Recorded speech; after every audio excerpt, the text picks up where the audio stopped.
So I opened up a Photoshop file, I created a new document, and so I'm going to show you guys the settings. So you do custom because typically the size for covers are 1080px by 1080px, and we want to match these same settings in After Effects, and I'll show you how to do that later. But you can edit it here. I just put 1080px for the width and height.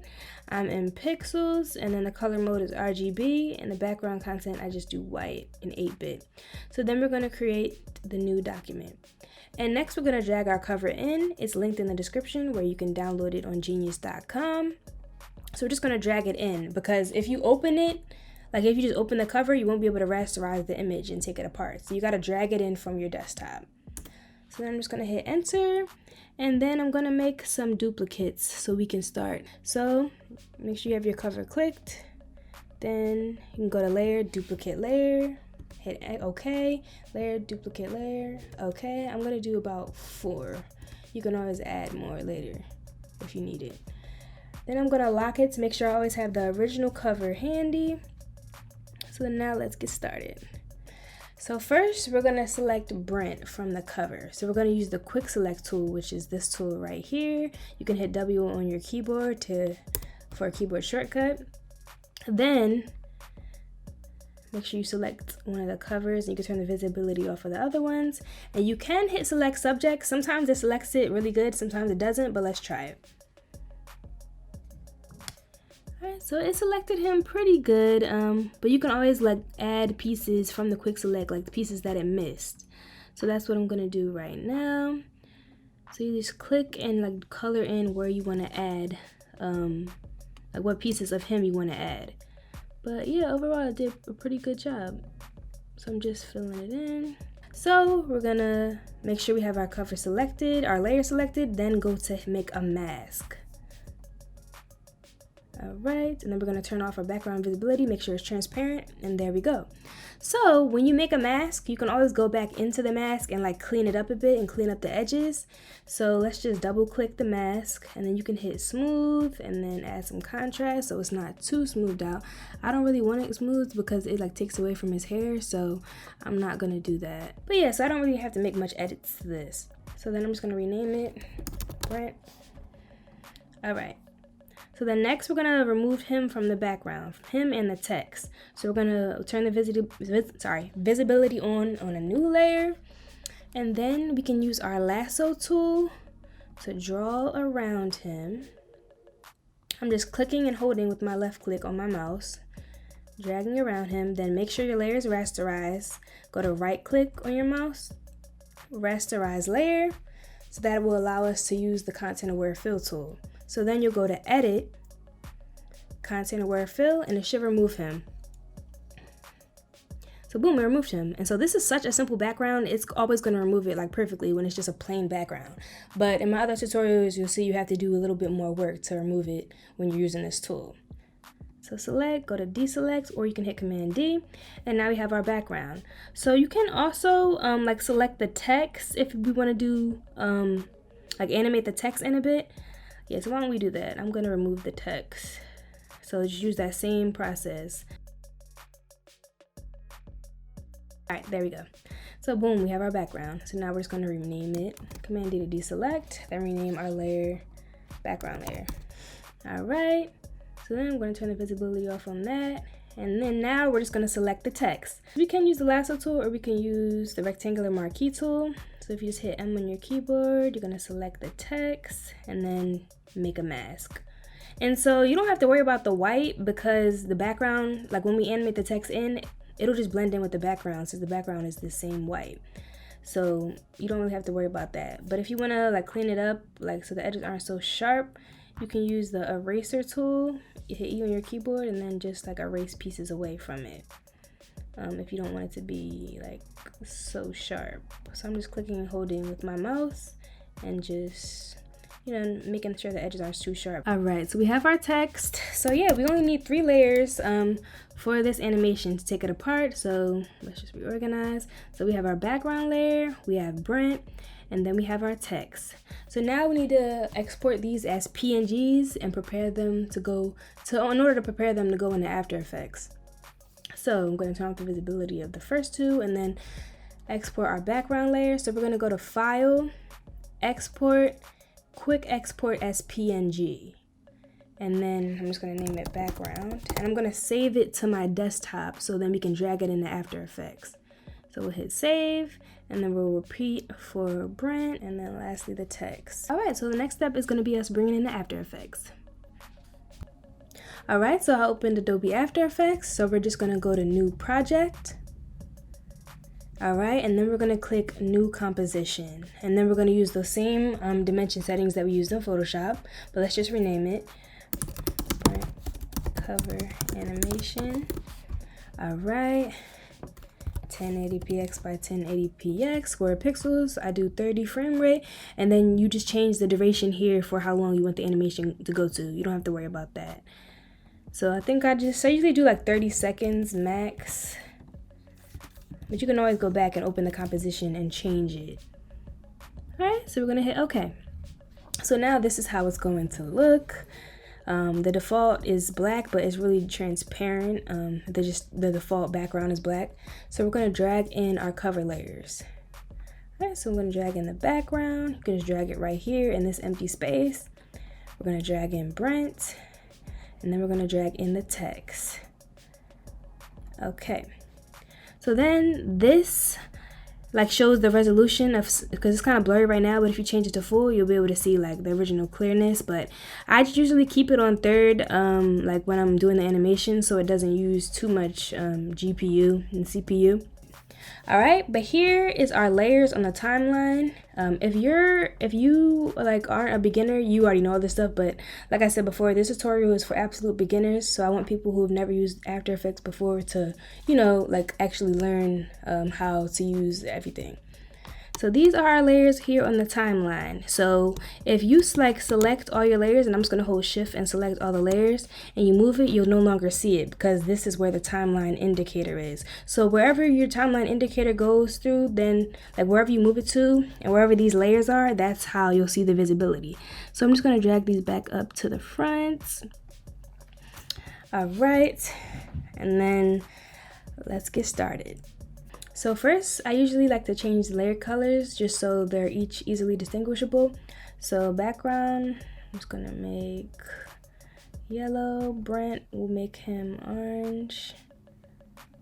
And then the text will make red. I may just turn off the visibility of the text and then keep the white on the background since this is like a simple background. So let's get started. So how we're gonna animate him is we're gonna use the puppet pen tool.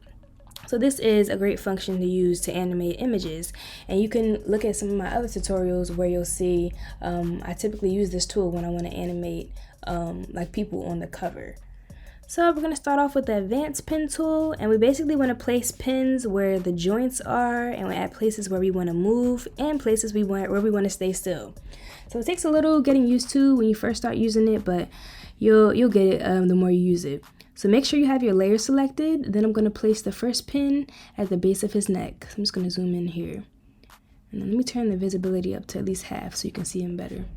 So I'm going to place it at the base of his neck because I want his head to move. And this pin, you can manipulate the position, the rotation, and scale of wherever the pin is. But there's other options, like if you just want to use the position, rotation, and scale. But the advanced one lets you do all 3 of these options. Okay, and so next, you can hit the hand tool if you want to like actually drag the composition and then zoom it in. Just hit H on your keyboard. I'm gonna let y'all know like the different keyboard shortcuts I use as I go along, so just bear with me. So then I'm gonna go back to the hand tool, the puppet pen tool. I'm gonna place pins at his feet because I think I want to move those, but I'm just gonna use a position tool for this one. Because the advanced pen tool is more restrictive, so I only use it when I want to actually manipulate the rotation. And then we're going to put a position tool. I know this looks odd, but I don't want his bottom to move, so I'm going to place it right here. I know. All right, so now we're gonna hit U on our keyboard to pull up all the keyframes. Wherever you place a pin at, it automatically creates keyframes. So these right here, these little diamonds are keyframes. And so like they basically hold an animation at one spot. It's hard to explain keyframes. I don't know why, but look, I'll explain it after I do it. Okay, so I'm gonna make sure you move your timeline indicator before you manipulate the keyframes, or it'll change your base keyframes. So just follow me. So the timeline indicator is usually here. Just grab it and move it, or you can just click wherever you want it to go down the timeline. So yeah, and then we're gonna go to, first I'm gonna manipulate the rotation. So I'm just gonna make his head kind of move just slightly. And see, once you manipulate the puppet pin, it automatically creates a keyframe right there. So we can just move back to the beginning of our timeline and then hit the space bar to hit play. All right, so I kind of like that. I'm gonna do a little less just so it's not so fake, because I like the animations to flow, and I don't want them to be too extra because then it starts to look fake. So yeah, let's see how that looks. All right, and then now you can always remove pins. So I'm gonna like hit V on your keyboard for the regular selection tool, and then hit the puppet pin, and you can press delete and you can delete it. So I want to see how it looks when there's not a pin there holding the feet. So I'm just gonna remove one. Let's just see. Okay, I kind of like that. So let me remove the pin that I placed right here. So I'm glad I'm doing this along with y'all, because y'all get to see like the actual process. Like sometimes I have a set idea of what I want to do, but then when I actually animate it and see how it looks, I start changing it. So I hope this is helpful for all the beginners out there. I'm gonna delete that pin too. All right, so it kind of makes his whole body move, so I'm gonna leave the other pin. So if you want to put it back, just hit Command Z. You don't have to place the pin on there again. Just hit Command Z on your keyboard, or Control Z if you have a Windows. All right, and then I'm just gonna make, since he's kind of tilting down, this foot should come down a little. It's our right, his left foot. So you can go right to where your keyframe is on the timeline if you just hit this little arrow right here where the keyframe is, so you can make sure all the animation goes at one time. So I'm just gonna manipulate this, and you don't have to manipulate the pin down here. You can actually move it on the composition, like on the actual image. So I'm just gonna drag it down slightly, just so slightly, and then the keyframe is already created for me. I'm gonna hit U to bring it back up, and then boom. So he kind of goes a little fast when he moves his head, like at the end. So to fix that, we're gonna add easy ease. So most of the time when I have keyframes, I add easy ease because it gives like a smoother animation feel to it. So select all your keyframes by clicking and dragging, and then hover your mouse over one of them, right click, keyframe assistant, hit easy ease, and then let's just view how it looks. So spacebar to play. Yeah, see how it's much smoother? We like that. We like that. All right. So next, I think I want to make it a little longer because he does go still a little fast. So I'm just going to select these keyframes and move them down. So it depends on like how you can time it to. You can time it to like music. Sometimes like I have the music already imported, and then I like time the movements to the beat, but we don't have to do that right now. So. All right, and then next we're gonna do another animation, another manipulation of the puppet pins. So I'm just gonna move him back a little, and then move that a little up. So let's see how that looks.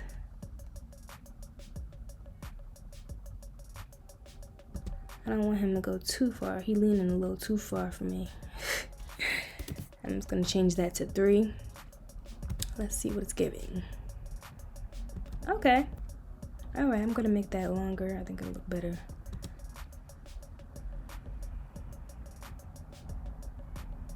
Yes, we're liking that. All right, so yeah, I like the movement. I like how it's looking. So now, if you just you want those few movements and you don't really want to do any different like manipulation to the pins, To make it repeat throughout the duration of the composition, you can just select your keyframes. So I'm just going to select where I first manipulated it. And then I'm going to hit Command C to copy it, and then I'm going to move my timeline indicator where I want to paste them, and then hit Command V to paste them. Hold on. Sometimes it like copies the actual pin. I just want. All right. So before you make sure you move your timeline indicator first, then copy these keyframes, and then Command V to paste them. So it doesn't like create a whole new pin, it just pastes the keyframes on the existing pins. And so yeah, he's going to be moving back and forth, back and forth. You can always adjust the time between the keyframes depending on how fast or slow you want him to move. And then boom, you can continue that for however long you want your animation to go. So I have it 30 seconds, but I'll probably just do this like a 15-second animation, just so it's not too long.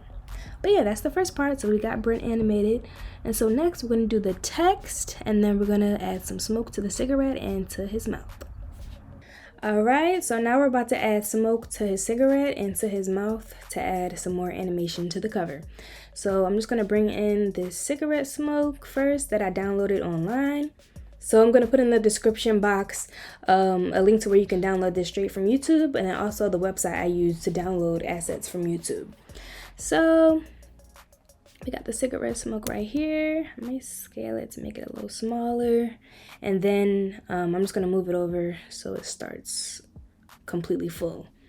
All right, so now we have to remove this black. Let me move over some more because I don't want this white to stay there. All right, there we go. So if you want to cut off a layer, you can hold Option on your keyboard and then the bracket, like the little square half bracket. I'll put a picture up because I don't really know what it's called. But like, say if you want to move your timeline indicator, like wherever you want to cut it off at, just hold Option on your keyboard and then cut it off, and then your layer will be cut wherever you have your timeline indicator. All right, but I'm just gonna hit Command Z. But that's a little keyboard shortcut for y'all. So now let's remove the black. So we have to go to linear color key. Sometimes you can use blend modes, but for this it's not really gonna work because it may take away some of the white because the smoke is so like kind of transparent. So make sure your layer is selected, and then go to linear color key, double click to add the effect to your layer, and then go to this top eyedropper, click it, and click it on the black. So we see some black still left, so we're gonna update the softness to like 75%. So you can see like it removes some of the black the more you go. All right, but I kind of like it at 75, maybe a little less, so you can still make sure we see the smoke. And now I'm gonna adjust the hue of it. So we have our layer highlighted, double click hue and saturation, and then I'm just gonna change the lightness to make sure the smoke is just a little bit lighter, like actual cigarette smoke, but not too light because the background is white. All right, so now we're gonna move the cigarette smoke to where the tip of the cigarette is. So let me just press play to see. Yep, okay, I like it right there. So now we just have to match the movement of the cigarette smoke to where his hand actually moves. The cigarette doesn't move too much, but we want to make it move just a bit so it's like, you know, he was actually moving and the cigarette smoke was following him. So hit Brent's layer, hit U on your keyboard to pull up his keyframes, and then we just have to match the movement with the keyframes of how he's actually moving. So hit the cigarette layer, hit P on your keyboard, and enable the position keyframe by hitting the stopwatch. We have our first keyframe, and we need to go back down to Brent's layer and hit one of these little arrows where the next keyframes are, where he moves, and then go back up to our cigarette layer and just move it over a little bit. Go make it move over and then down. All right, and then make sure we select all our keyframes, hover over one of them, keyframe assistant, easy ease. And then we just have to repeat that process to follow the cigarette smoke however he moves, however you have it moved. See, it's subtle, but once we do it more, you'll be like, oh snap, this really flows. So let me just do it all and then we'll see the final product.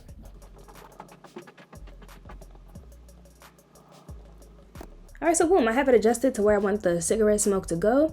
I may even make the smoke a little lighter. I don't know. I usually like to adjust everything once I have the animation all set, like once it's completely finalized, because you see things that you just want to change. Alright, so I have the cigarette flame moving just subtly to where he kind of moves, and then now we're going to add a puff to his mouth.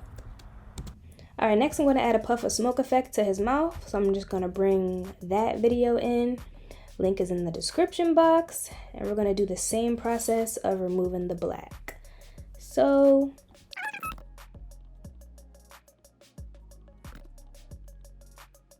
then I'm going to scale it, and if you want to know the exact settings I use, just pause the video and copy, but I don't want to be too long, so that's why I sped through it.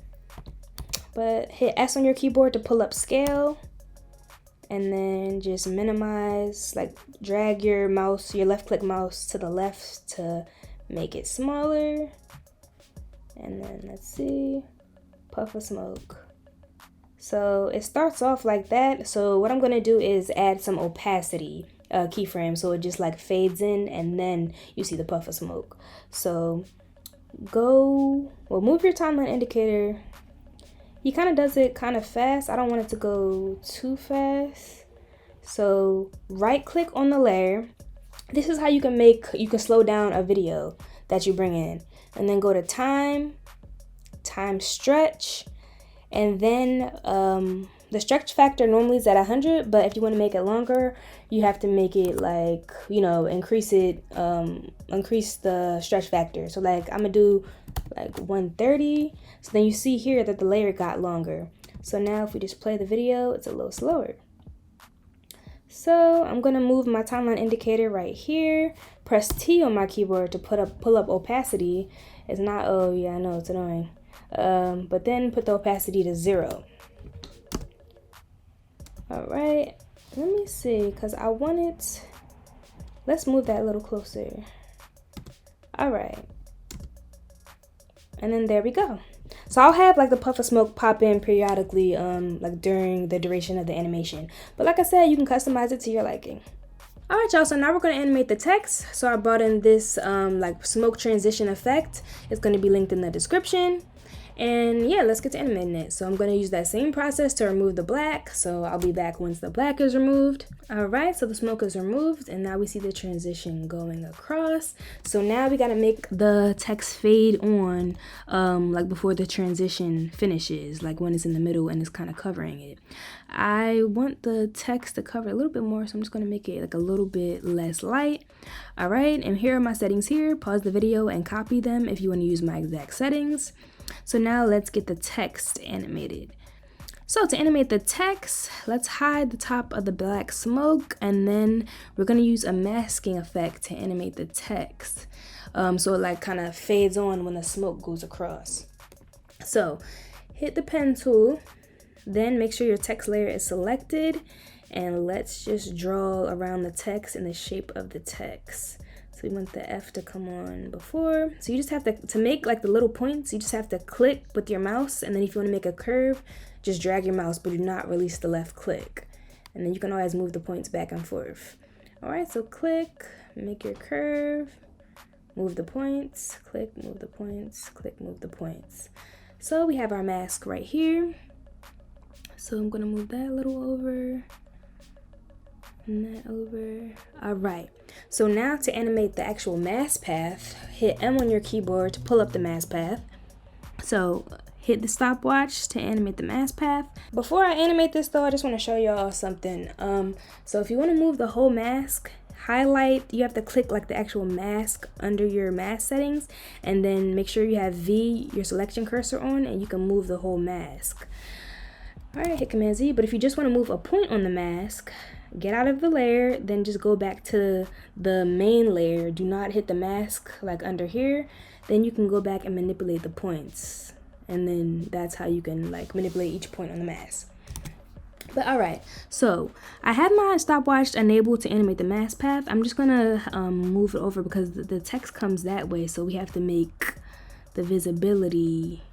Just follow what I'm doing. Just move the mask path and like that. Move the points so it starts off like that. And then as the smoke goes by, where's the smoke? Oh, I gotta turn it back on. All right, so as the smoke goes by, it's going to show the text as it goes.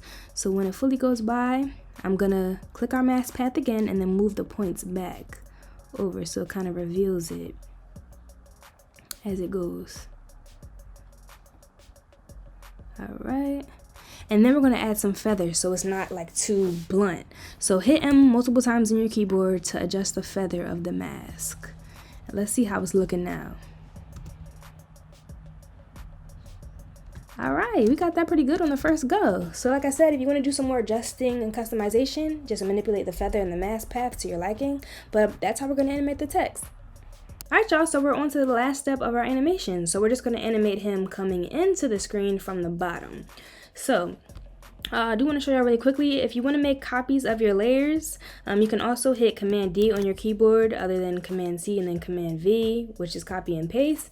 This is just a little quicker keyboard shortcut to do. And then just click your layer and move it along the timeline wherever you want it to appear. All right, so I'll have like the puffs come in twice, so it'll come in around like 2 seconds and then it'll come in before 6 seconds. And I may add a third one later on, but all right. So now we need to select all our layers. So just click and drag all the layers, right click, and then we're going to make another composition. So I'm just going to name this full edit. And then you can always go back into the composition and make your changes by double clicking it. And then so you'll have both of your compositions up here on top of the timeline. All right, so let's go into the full edit composition and make a copy of the background. So I'm just going to hit Command C, go back to my main composition, hit Command V, and then I'm going to hit Command D to make another copy and then bring it on the bottom so no black appears when we animate him in. All right, so hit our top background layer and hit the rectangular tool, which is a shortcut is Q on your keyboard. This is another tool you can use to make a mask in rectangular shape, and there's other shape options here. If you just click and hold, you can see. But I'm gonna make a mask like this. Just click on it and make your mask. Click and drag to about like this size. And then I'm gonna hit M about 3 or 4 times to pull up all the mask options and click under. We're gonna adjust the feather so it's like kind of dissolves, like it blends better. So we're just gonna increase the feather. You see how it like dissolves a little better in here. So I'm gonna increase the feather to about like you don't have to do it that much. I'm gonna do it like 73. Okay, so now hit P on our keyboard and move this background layer up. So this is horizontal position, this is vertical, just so you know. The right one is vertical, left is horizontal. All right, so I'm clicking it and then holding it and moving it to the left to move it up. And then if you want to move it down, move it to the right. All right, so moving to the left up. And that's where I want it to end, like about right here. Okay, so now I'm gonna select the first background layer and then the second full edit layer. Hit P on our keyboard twice to pull up the position for both of them, and then click the stopwatch to make a keyframe where your timeline indicator is, and then move the timeline indicator back to the beginning, and then I'm gonna pull it down. Okay, and let's see how that looks. All right, and you know what I'm gonna do, select all, right click, easy ease. And then this is how you animate him into the screen. So I'm gonna end up adjusting this because it's not like, I don't want it to move that fast, but we don't need to show you, I don't need to show you all that. If you want to adjust like how it like goes into the screen, you can always click this little speed graph and then click the actual graph to manipulate the arrows so you can, like adjust how the speed comes in, and you can just do that for both of them. Just click each individual graph and pull the little yellow handles. So, and like this is how it adjusts. But you can customize it to your liking. I'm not gonna do that. I'm just showing y'all like, little tips. All right, so now I have him animated into the screen to my liking. So now I think I want it to zoom out as well. So we're just gonna manipulate the scale. So select all of our layers, right click, pre-compose, complete animation, I'm gonna name it, and then hit S on your keyboard to pull up the scale. So I want it to I want him to be completely zoomed out like right here. Hit the stopwatch, then go back. And I want to see how close I want to get him. So I'm going to move my timeline indicator right here. And then increase the scale by dragging my mouse and holding to the right. I think right here, not too close. All right, so then now I can see where I want him. So I'm going to click this keyframe and move it over to the beginning of our timeline. And then right click, easy ease. Let's see how that's looking. All right, that's art. I don't mind it. I kind of don't want it to be too close, but y'all see how I did it. Y'all get the idea. Yes, okay, I like that. All right, so then we're pretty much done. I'm just gonna go back into my compositions and manipulate the timing of some of the things, and then I'm probably gonna add a dust or green overlay, which y'all see in a couple of seconds. And then once I finished everything, I'm gonna show y'all how you can export your animations. All right, y'all, so this is the final animation. I just did some cleanups a bit, added some small details, a little bit of camera movement, and some other stuff. But like I said, this is a beginner-friendly tutorial, so I don't want this to be too long or too complicated. But if you want some more tips and tricks, just be sure to stay subscribed and watch some of my other tutorials in the past and ones I'll be posting in the very near future. But let me show you guys how you can export your cover animation. So first, I trimmed it to be around 17 seconds because that's where I wanted it to stop. But all you have to do that is make sure you move your timeline indicator to where you want it to stop. I'll do 18 seconds and then hit N on your keyboard, and that's where your animation, where your composition will be trimmed to, and that's where it will export. It will only export to where this little thing ends. You can also click and drag it as well, but N is just a faster keyboard shortcut with the timeline indicator. So now we're going to save our animation by hitting Command Save, and then go to File, Export, Add to Adobe Media Encoder Queue. That's just my preference on how I like to export. So it'll pop up here in your queue, and then you always want to export in H.264 format. And then I do a HD preset. It's my custom preset that I export all my animations in. For our beginners, all you beginners out there, y'all can hit Match Source Bitrate, and then click this to go into it, and you can adjust the settings more.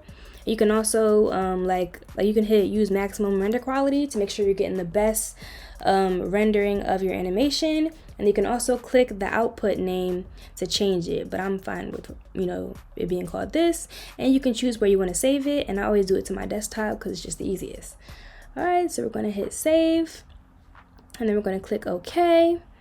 I just went back to HD preset, and then to export it, you can either hit this play button up here, or you can hit enter on your keyboard. And boom, that's how you export your animations. I truly hope y'all enjoyed this tutorial and you learned a lot. I always love it when y'all comment down below or message me on Instagram saying how much my tutorials have helped y'all. It really motivates me to want to keep creating for y'all. So thank you. Be sure to subscribe, comment down below, and I'll see y'all in my next video. Bye.